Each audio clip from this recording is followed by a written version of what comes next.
Hi, this is Chris from the Stephanie Miller Show. Please enjoy this exclusive clip from Political Voices Network.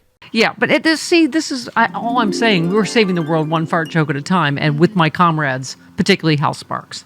Ladies and gentlemen, I hope you enjoyed debate night. I know there's a lot of wailing and gnashing of teeth and rending of garments, but I think the key moment of the evening, if I can give it to you, of course, is the time Donald John Trump, who's only person here whose mic is on at the moment, his pants on live television. Listen carefully after the words, "It's too much money." Do you notice he never took out my tariffs because we bring in so much money with the tariffs that I imposed on China? He never took them away. He can't because it's too much money. It's tremendous. And we saved our steel industries and the... You hear it? Yeah, I heard it. Somebody said it's a stomach rumble. No, that's not a stomach rumble. Yeah, it seems like a poopy diaper. Okay, thank you, Hal, for that cogent point. And Gavin Newsom said, he's had our back. We got to have his back now. That's the problem is you don't turn on. He said you don't do. That's the difference between Obama having a horrible first debate and any number of presidents bombed in debates. And I get it. It's the combination of, I think, the existential threat to the universe that Donald Trump poses. And, the Democrats are, let's face it, prone to panic. Yeah, before last night, we were all counting on him to do a great job like he did. I thought he was going to mop the floor with him. Jody and I saw him remember 2 weeks ago, or 3 weeks, whenever that was. Yeah. When, they were using that one clip as, Obama had to help him off stage. Jody and I were like, no, he just put his arm around him because they had a great, they were getting a standing ovation. Right. He was great. Right. But unfortunately, the caricature of the right makes of Joe Biden showed up last night. Yeah. And not the Biden that we've seen 2 weeks ago, that we've seen at the State of the Union, right? I mean, Yeah, I was expecting another State of the Union, and we didn't get that. And so I think that's... Afterwards we did. Well, that's what's weird. Well, afterwards doesn't really count. It's too bad. Yeah, should we? I know a lot of people have thoughts, a lot of feelings this morning, but this is why this is how you can feel Joe Biden's pain. This is poor Daniel Dale, who apparently is still alive after his fact checking of Donald Trump. But we had to break this into I don't know how many pieces. But the Trump list, it is way, way longer. So deep breath.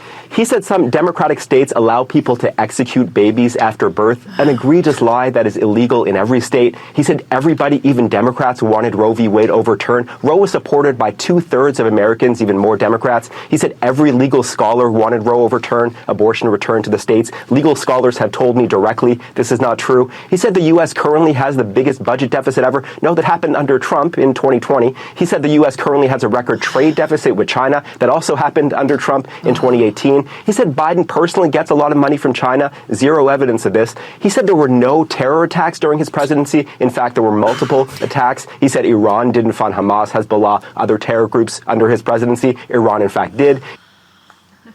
Okay, everybody take a breath and continue. He said Biden wants to quadruple people's taxes. That is pure fiction. He said the U.S. has provided way more aid to Ukraine than Europe had. It's actually the opposite. He said the U.S. has provided about $200 billion in Ukraine aid. It's closer to $110 billion. He said 18 or 19 million people have crossed the border under Biden. That is millions too high. He said many of these migrants are from prisons or mental institutions. His own campaign cannot corroborate this. He said Biden has only created jobs for illegal immigrants. Total nonsense. He said Nancy Pelosi turned down his offer of 10,000 National Guard troops on January 6th. There's no evidence she even got such an offer. It was the president, not Pelosi, who had the power to deploy the D.C. Guard. He said Pelosi now acknowledges she turned down the troops. No, her office tells me this claim is still a lie. He said he deployed the National Guard to Minneapolis in 2020. Actually, that was the Democratic governor. I'm exhausted just listening to it, right? What was it? I just thought of another one that can't. Well, he'll get to it. He spoke of, quote, ridiculous fraud in the 2020 election. Zero evidence of any widespread fraud. He said NATO was going out of business before he took office. Completely, clearly absurd. He said the U.S. was paying 100% of NATO before he came along. The U.S. made up about 71% of NATO defense spending, not 100. He said he, not Biden, is the one who lowered insulin prices in Medicare. He did it for some seniors, but Biden did it for far more. He said Biden indicted him. Again, no evidence Biden has had a personal role in any of these 4 prosecutions. He said Europe takes no U.S. cars, just not true. He spoke of food prices quadrupling under Biden. That's a wild exaggeration, though they are up. He said Biden made up the idea he called dead service members suckers and losers. No, the Atlantic magazine reported that, and then former Trump chief of staff John Kelly corroborated it. which he just did again. Also, Biden never called black people super predators. No. He said Biden called black people, quote, super predators for 10 years. Mm-hmm. Biden never once deployed that phrase, let alone for 10 years, though he did at least once speak of, quote, predators without specifying it was about black people. He said his Trump tax cut was the largest in U.S. history. Not true, though, in fairness, Biden also said this. Trump said China and others stopped buying from Iran under him. China never stopped. He revived his pet lie, I don't know how many times I've done it, that he signed the Veterans Choice Program into law. Barack Obama did that in 2014. Trump signed an expanded version in 2018. And finally, Trump said Biden got rid of that veterans program. Biden has not done that. Okay. Thank you, Daniel for your service. These headlines make me feel like I'm not taking crazy pills, Jody. A dumpster fire. CNN hosts faced blowback for letting Trump lie throughout the debate. And, this is in our now warning stack. We blew it. CNN journalist blasts lack of fact-checking at debate. Now a warning? Oh, thank you. Bill in Jersey. Hi, Bill. Hi, Bill. Hello. Hi. Yes, go ahead. Yeah, hi. I think that people got it all wrong. I mean, the guy was sick. He couldn't back out. That would have looked bad. Yeah. And if rocking a hard place, man. You're right. if you saw the visuals, people are mostly visual, and they're looking out of the corner of their eye. Trump looked like he was just scowling and red and angry, and I old enough to have seen the Nixon debate, and people who saw him on TV with hot sweat and everything thought that he lost. People who heard him on the radio thought that he had won. But, he is a great president. He is having a historic presidency. He was not good on TV last night. Unfortunately, we live in the TV age, and you have this reality TV show clown over there that it is such a polished, lifelong liar that, I guess there's some segment that, you have to hope people are, based on just the flash polls we've seen, they're smart enough to know that a lot of those are lies. I mean, I think people know Donald Trump. I mean, I think two things going in. People know Biden's old. Mm-hmm. Trump's old too. And they know Trump's a liar. So, I don't know. Again, it was interesting. Was it the Seth Abramson thread that I don't, it'll be interesting. Those of us that you always say, Chris, that marinate in this, I don't know if it's going to land the same way with the voters, or there's going to be that big a swing where, that's going to warrant all this panic. If you're basing it on my phone lines, the answer is no, Chris. Okay, then. Is it raining where you are? Lucretia in Milwaukee, our sweaty church whore. Hello, Lucretia. Hi, good morning. And I really got to get this off my chest, and I'll hang up and your get my answer. Chest. And Chris, right hand to God, I'm not going to curse. Okay. But but it may sound like I am, but I'm not. I am so wearing blue today, and I'm on my second chiffon because of that idiot spewing lies and some Democrats that are talking behind closed doors about how our beloved president should drop out of the race.